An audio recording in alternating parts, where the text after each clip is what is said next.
Oke, Assalamualaikum warahmatullahi wabarakatuh. Jumpa lagi dengan saya. Pada kesempatan kali ini kita ingin belajar tentang dasar-dasar statistika yang bermanfaat bagi teman-teman semuanya, khususnya bagi mahasiswa ekonomi, akuntansi, dan manajemen yang ingin mengetahui lebih dalam dan ingin membuat sebuah penelitian ekonomi. Tentu kita harus belajar apa yang namanya statistik, gitu ya. Nah, kita mulai dengan dasar-dasar statistik. Pada pertemuan ini ada beberapa goals yang akan kita capai. Setidaknya ada 5. Yang pertama, apa itu statistik? Mengapa kita harus belajar statistik? Yang kedua adalah menjelaskan apa itu perbedaan dari deskriptif statistik dan inferential statistik. Yang ketiga adalah menjelaskan antara kualitatif variabel dan kuantitatif variabel, apa bedanya. Yang keempat adalah menjelaskan apa perbedaan dari discrete variable dan continuous variable. Dan yang kelima adalah membedakan antara jenis-jenis pengukuran, yaitu nominal, ordinal, interval, dan rasio. Oke, apa itu statistik? Nah, statistik adalah seni atau pengetahuan, ya, science of collecting, mengumpulkan, organizing, mengatur, mempresentasikan, ya, menganalisis dan menginterpretasi. Jadi statistik ini proses mengumpulkan data, lalu data itu diolah sedemikian rupa, diatur, kemudian data itu disajikan, dipresenting, dan kemudian dianalisa. Setelah dianalisa, kemudian data itu diinterpretasikan atau ditafsirkan. Ya, untuk apa? In making more effective decision, untuk membuat keputusan yang lebih efektif berdasarkan data-data yang telah diolah tadi. Seperti itu. Itu adalah artian statistik. Nah, kenapa sih kita harus belajar statistik begitu? Karena data-data numerik itu tersedia di mana-mana begitu ya. Terus yang kedua, statistik, teknik-teknik statistik itu membuat kebijakan atau pengambil kebijakan itu sering banget menggunakan data-data statistik begitu ya. Gitu. Yang ketiga adalah mengetahui statistik atau metode-metode statistik akan membuat kita mengambil keputusan menjadi lebih baik. Jadi intinya kenapa kita harus belajar statistik, nggak peduli kita bekerja di sektor mana atau berada di mana, kita akan menemui data-data atau sekumpulan informasi yang berupa angka yang membentuk sebuah fenomena statistik seperti itu ya. Oke, jadi apa sih yang dimaksud dengan statistik? Statistik itu biasanya merujuk ke numerical information atau angka, informasi yang berupa angka. Contohnya di sini adalah the average starting salary of college graduates. Rata-rata pendapatan yang didapat oleh fresh graduate, itu data ya kan. Berapa sih rata-ratanya? Apakah 1 juta, 2 juta, 3 juta? The number of death due to alcoholism last year. Berapa jumlah kematian yang disebabkan oleh alkohol tahun lalu? Itu juga merupakan angka ya. The change in the Dow Jones Industrial Average from yesterday to today. Berapa sih rata-rata Dow Jones ini indeks ya, nilai indeks di pasar saham, berapa sih rata-rata perubahannya, dan seterusnya dan seterusnya ya. Jadi berapa sih suhu hari ini, itu kan angka dari statistik juga gitu. Berapa sih berapa sih harga rata-rata cabai di pasar, itu juga merujuk kepada statistik. Oke? merujuk kepada angka, informasi angka, ya, numerical information. Dan kita sering menampilkan data-data statistik tersebut, numerical information ini dalam bentuk grafik. Untuk apa? Untuk mengcapture reader attention, untuk menarik perhatian dari para pembacanya, gitu. Untuk apa? Untuk lebih mudah dipahami, ya. Nah, ini adalah formal definition of statistic: the science of collecting, organizing, presenting, analyzing, and interpreting data to assist in making more effective decision. Seperti tadi yang sudah saya jelaskan, ya. Ilmu untuk mengumpulkan data, mengorganisasi, mempresentasikan, menganalisa, dan menginterpretasi data. Untuk apa? Untuk membuat effective decision, ya. Oke.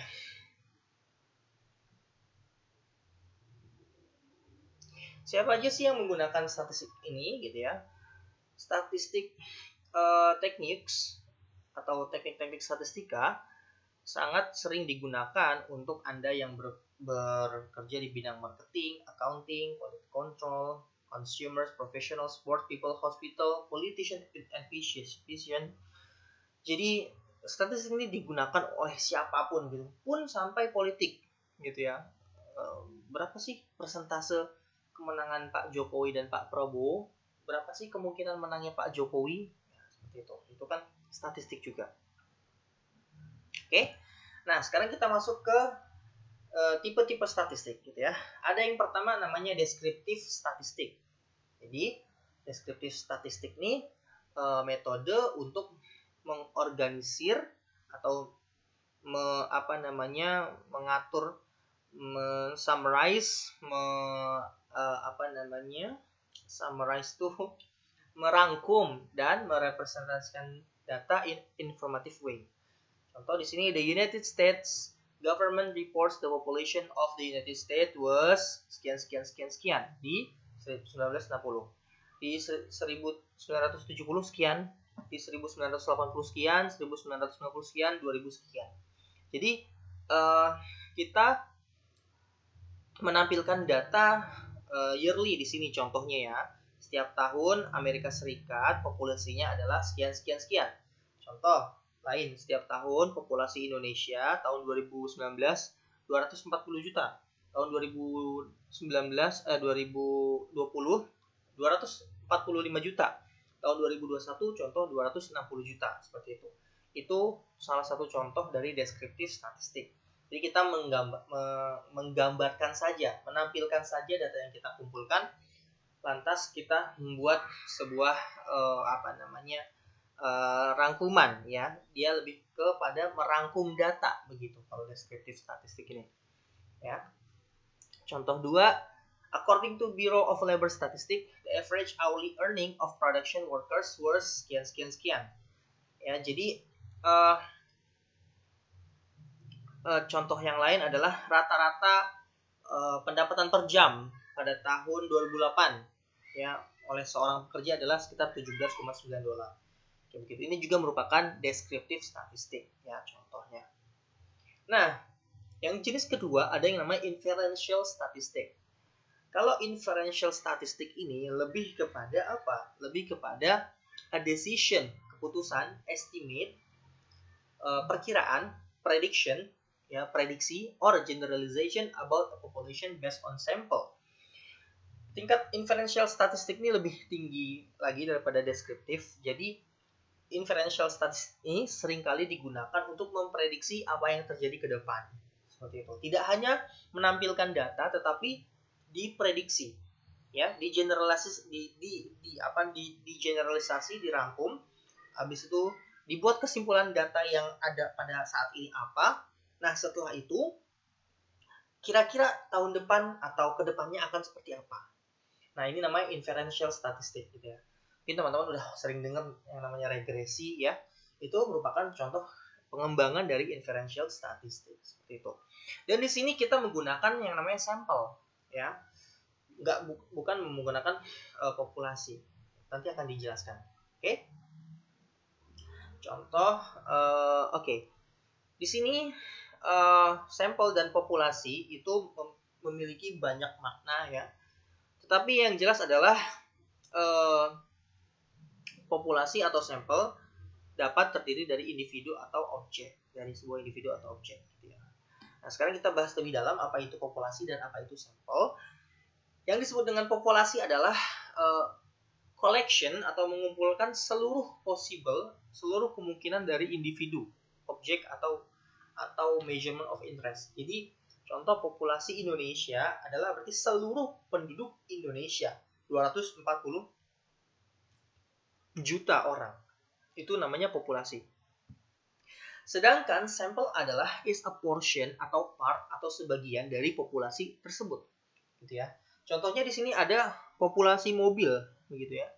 Warna-warni. Nah, sedangkan sampel itu adalah perwakilan saja dari populasi gitu.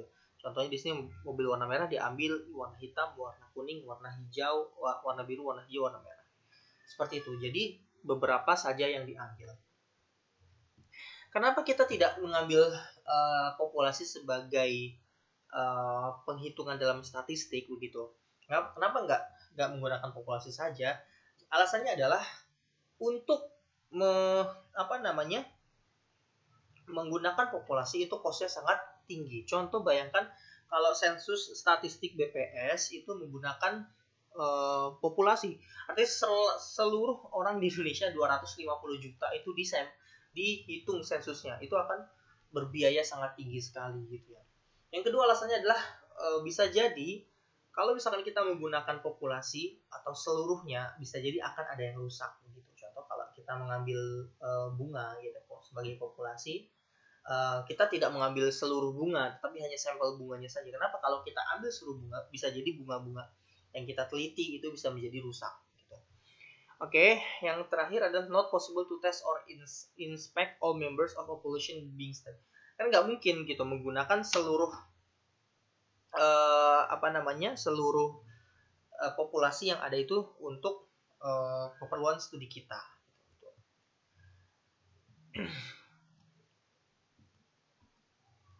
Jadi kita menggunakan sampel untuk belajar sesuatu ya dari populasi yang ada gitu.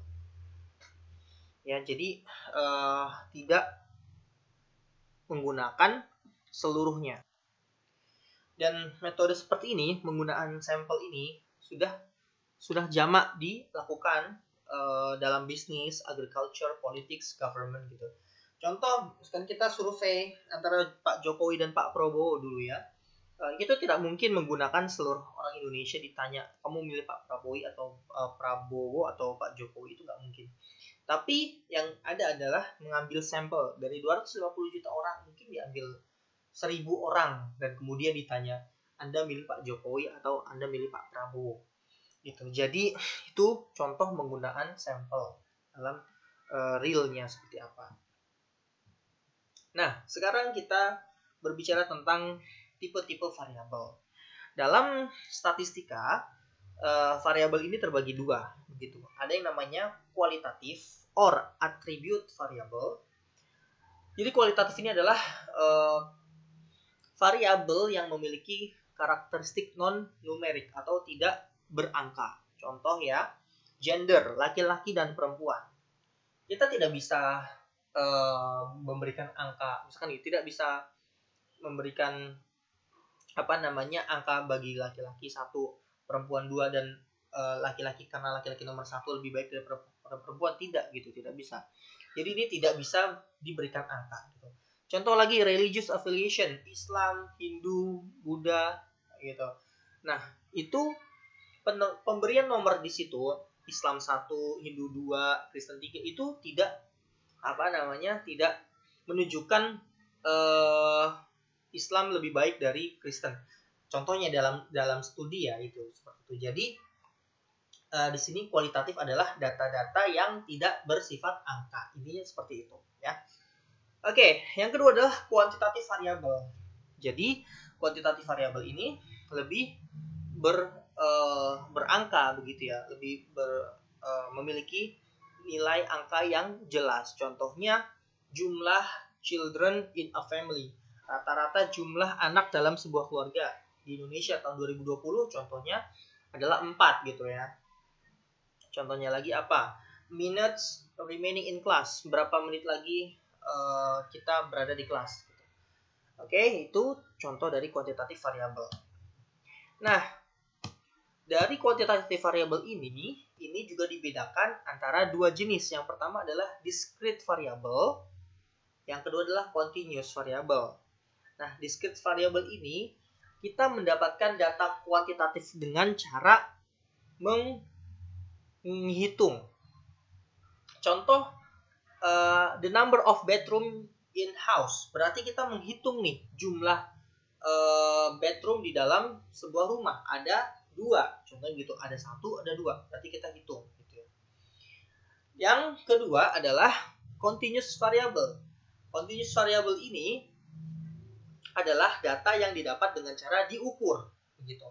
Contoh di sini adalah the pressure in a tire. Tekanan sebuah ban berapa sih? Kita ukur, begitu, ya, dalam specific range. Contohnya lagi apa? Suhu badan, gitu ya. Kita menggunakan termometer, kita ukur suhu kita, ternyata 36 derajat, berarti itu normal. Kalau misalkan 38 derajat, berarti kita tidak normal. Itu ada rentangnya, in specific range, begitu. Jadi ada 2 jenis data untuk kuantitatif. Yang pertama discrete, yang kedua continuous. Nah, ini adalah tabelnya. Untuk type of variable ada kualitatif dan kuantitatif. Kualitatif contohnya adalah brand, merek gitu. Terus habis itu marital status, ya, perkawinan, hair color, dan yang lain-lain. Sedangkan kuantitatif terbagi menjadi 2, discrete dan continuous. Discrete tadi didapatkan dengan cara kita menghitung jumlah anak di dalam sebuah keluarga, berapa pukulan dalam golf, ya, TV set on. Oke. Yang continuous kita didapatkan dengan cara mengukur. Yang tadi menghitung, discrete, yang ini mengukur. Berapa sih amount of income tax paid, kita ukur tuh berapa sih? Weight of a student, berapa sih berat dari anak-anak dalam sebuah kelas, begitu ya. Berapa curah hujan di dalam sebuah daerah, dan seterusnya. Oke. Nah, yang terakhir adalah jenis dari measurement atau penghitungan, gitu ya. Nah, ini terbagi menjadi 4, teman-teman. Jadi ketika kita mendapatkan sebuah data, kita bisa mengklasifikasi data itu menjadi sebuah 4 kategori. Yang pertama adalah level yang paling rendah, yang namanya nominal, ya. Jadi data nominal ini merupakan data yang paling rendah. Kenapa? Karena dia hanya memiliki karakteristik untuk membedakan atau mengkategorikan saja. Contohnya di sini adalah religious affiliation. Islam itu 1, Kristen itu 2, Hindu itu 3, Buddha itu 4. Gitu. Di sini data nominal hanya untuk membedakan saja, menggolong-golongkan saja. Islam berarti golongan 1, Kristen golongan 2, Hindu golongan 3, Buddha golongan 4. Seperti itu.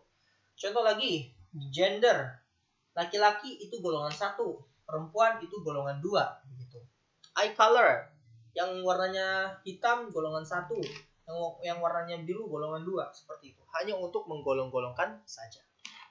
Yang kedua adalah ordinal. Data ordinal ini sudah lebih tinggi daripada data nominal.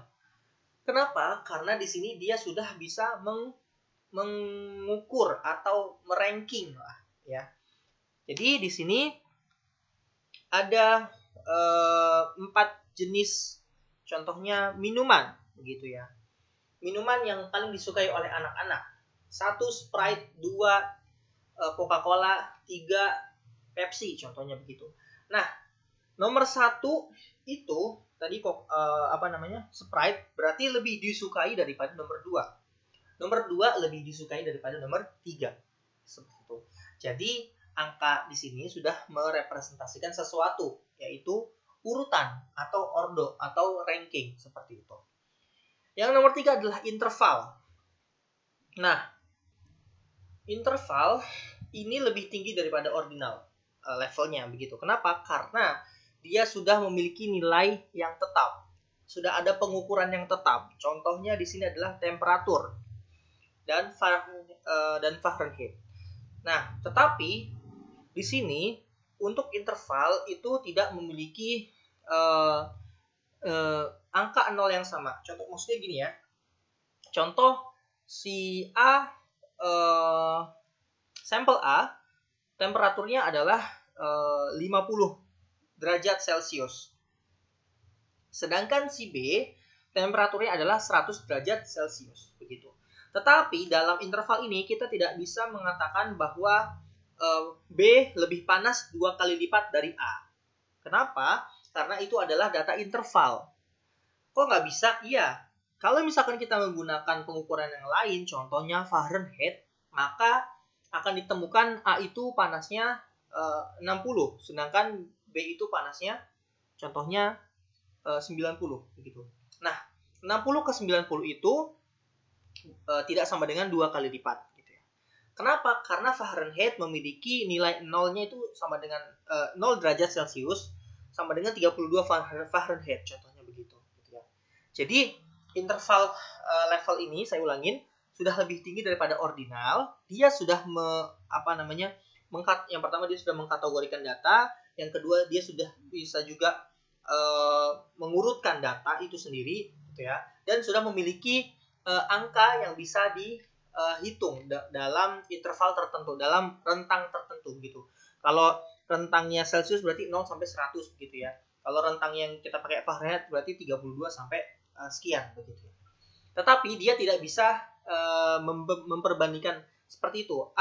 B panasnya 2 kali dari A, itu tidak bisa begitu ya. Kenapa? Karena dia tidak memiliki angka 0 yang mutlak begitu, karena ada penghitungan yang lain. Ya. Yang terakhir adalah rasio gitu ya. Nah, rasio ini merupakan level tertinggi dari keempat jenis penghitungan data. Ya, dia sudah memiliki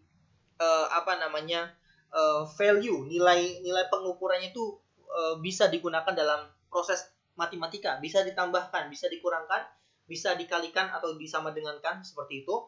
Contohnya adalah berat ya. Berat anak adalah A 20 kg dan berat B adalah 40 kg. Berarti bisa kita katakan bahwa berat B adalah 2 kali berat A, seperti itu. Itu adalah contoh dari rasio seperti itu ya. Jadi saya ulangin, yang paling rendah adalah nominal, dia hanya mengkategorikan. Yang di atas nominal adalah ordinal, dia bisa mengurutkan mana yang lebih baik. Nomor 1 lebih baik daripada nomor 2 dan seterusnya. Yang interval dia sudah bisa mengukur dengan pasti begitu ya. Berapa pengukurannya dalam contohnya tadi ya, pengukuran suhu gitu. Tetapi dia tidak bisa memperbandingkan antara A dan B 2 kali lipatnya, tidak bisa karena dia tidak memiliki jumlah standar 0 yang pasti seperti itu. Dan yang terakhir adalah rasio. Ini merupakan yang paling tinggi, sudah bisa diperbandingkan antara A dan B. Contohnya adalah berat badan anak seperti itu. Oke. Nah, ini lebih jelasnya nominal level data tadi ya. Observation hanya untuk classified ya. Can be only be classified and counted. There's no particular order. Tidak ada urutan yang pasti. Untuk ordinal level data yang paling jelas adalah seperti ini. Ini adalah urutannya: severe, high, elevated, guarded, low ya. Jadi dia ada ranking 1, ranking 2, ranking 3 seperti itu. Oke. Dan ini adalah intervalnya, interval data. Oke. Tidak ada nilai 0 yang sama seperti itu. Ya, jadi ini adalah contoh intervalnya.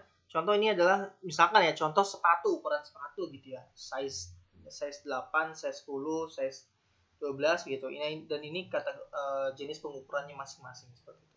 Jadi tidak bisa dikatakan A 2 kali lipatnya B dan sebagainya gitu ya. Dan yang terakhir adalah rasio, the highest level gitu ya. Dia sudah bisa diurutkan, bisa juga dikalikan, bisa juga diperbandingkan. Seperti itu. Oke. Apalagi ini, the level of measurement of data dictates the calculation can be done to summarize the present data to determine. Kenapa sih kita harus mengetahui penghitungan jenis-jenis data tadi seperti itu? Ini dipergunakan untuk untuk apakah data tersebut bisa diperhitungkan dalam perhitungan matematis. Kalau misalkan kita menggunakan data nominal, contohnya Islam dan Kristen, itu tidak bisa ditambah gitu, satu tidak bisa ditambah dua atau diperbandingkan seperti itu ya. Apakah itu bisa dikalkulasi atau tidak, itu makanya tergantung sama jenis data, keempat jenis data tadi begitu. Yang kedua adalah untuk mengetahui untuk menentukan tes-tes statistik yang digunakan. Masing-masing data itu berbeda-beda seperti itu. Jadi tidak bisa kita menggunakan teknik tes-tes statistik untuk setiap data. Oke, ini adalah rangkumannya. Jadi level of measurements ada 4. Yang pertama nominal, ya, untuk mengklasifikasi data. Yang kedua adalah ordinal, yang sudah memiliki tingkatan-tingkatan. Yang ketiga adalah interval, sudah memiliki meaning value. Meaning value itu artinya angkanya itu sudah dapat digunakan untuk urutan gitu ya, untuk lebih jelas lagi seperti itu. Contohnya di sini temperatur, ukuran baju gitu, tapi kita tidak bisa memperbandingkan apakah si A 2 kali lebih besar daripada si B atau sebagainya. Dan yang terakhir adalah rasio, sudah memiliki nilai 0 yang pasti seperti itu. Contohnya number of patients seen, number of cells classmate, distance to class, berapa jarak dari masing-masing rumah ke sekolah seperti itu. Baik, terima kasih untuk pertemuan kita pada hari ini. Ini merupakan pertemuan pertama dasar-dasar statistika. Jika ada yang kurang lengkap atau kurang paham, bisa ditanyakan di kolom komentar. Assalamualaikum warahmatullahi wabarakatuh.